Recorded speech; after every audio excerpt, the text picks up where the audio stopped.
Ignite is an ongoing series of speedy presentations. Each speaker gets only 5 minutes and 20 slides that auto-advance every 15 seconds.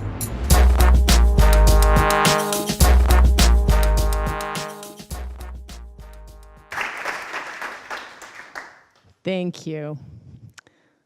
I'm just trying to picture you all naked, if that's okay. The spotlight is in my eye, though, so it's not really working. Raise your hand if you own a car, ever drove a car, or was ever driven in one. Thank you. Right. Now, I want you to look around when I ask the next question. Would you ever think of giving a car the wrong oil or the wrong type of gasoline? Anyone? Right.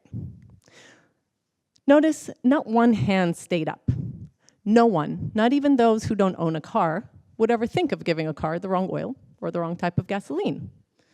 We expect a car to take us safely places without breaking down on the way.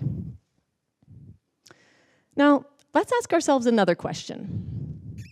Why do we, as humans, give our bodies the wrong fuel every single day? The bodies that we expect to take us places without breaking down, without aches and pains and illnesses. The bodies that we expect to last a lot longer than we do our own car. Hi, I'm Donna, and this question has been bothering me for a very long time. You see, my mentor, my best friend, my role model, my grandmother, the woman who always cared if everyone was eating healthy, staying fit. Grandma passed away weighing less than 40 kilos. I practically grew up at Grandma's house. During the week and on the weekends, we would spend every waking hour there. Friday night, the whole entire family, somewhere between 20 to 30 people, would gather around her dining table. There was not enough room for plates, as there was so much food there. Good, hearty, healthy, homemade food. Grandma would spend most of her Thursdays and Fridays cooking for us every single week. When you knocked on Grandma's door, she wouldn't open the door saying hi. She would say, "Did you eat anything?"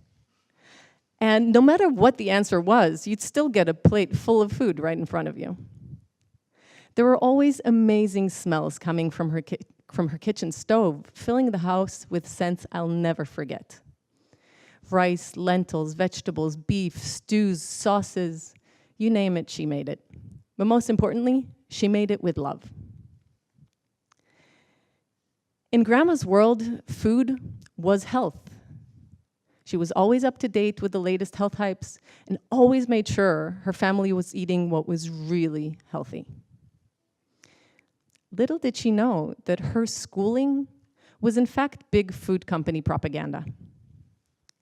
Butter was soon replaced with margarine. Avocado was said to have too much fat. And her own arthritis she treated by eating heaps of milk products. Grandma suffered for 4 years with lymphoma. When I was 5 months pregnant, Grandma passed away.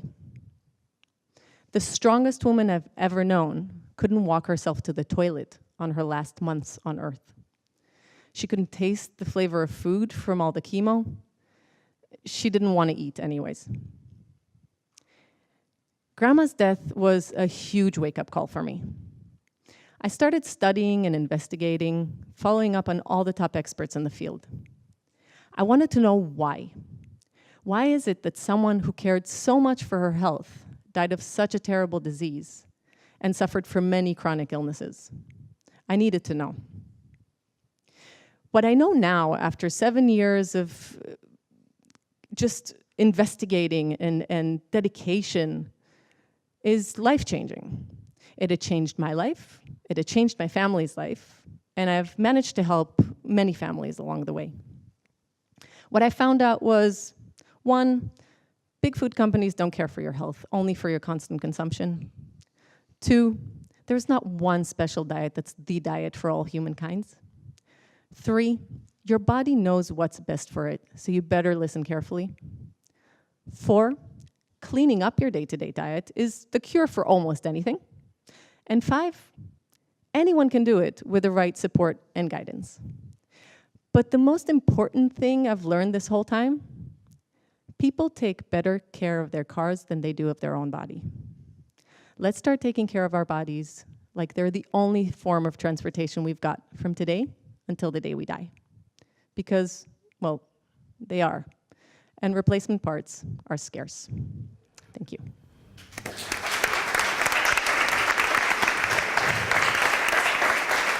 Thank you, Donna.